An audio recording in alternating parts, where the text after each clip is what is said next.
Friends in Christ, Pastor Brian here. This coming Sunday, our worship will be what we call a narrative worship. Think of it as worship with the director's commentary turned on.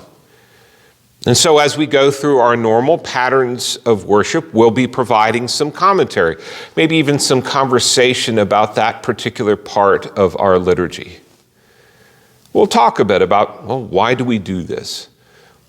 Why do we do it in this manner? How all of that ties back to the tradition of the church. See, too often in our worship and faith life, we do things without thinking about why we do them. Many of the ritual actions and words that take place in worship have meaning and purpose around them. But if we don't take the time to remember those things, well, then we can easily fall into rote recital and mindless response.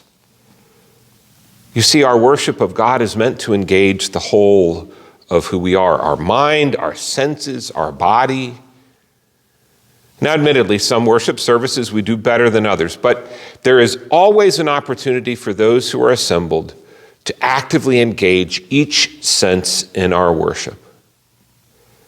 Now, I know I consider it a blessing that I regularly, about every 2 years, teach our confirmands the Lord's Prayer from Luther's Small Catechism. And it's a blessing to me because it's just about this time that I begin to find myself repeating the Lord's Prayer in worship without even thinking about it. Our Father who art in heaven, hallowed be thy name, thy kingdom come. Have you ever had that experience?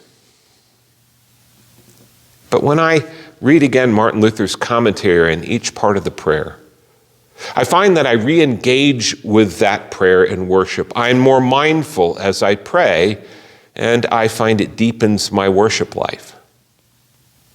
So, if you've ever wondered about why we do something in our worship or what it might mean, bring that question with you this Sunday. Drop me a note at pastorstjohnely@southslope.net. Maybe comment on the video below.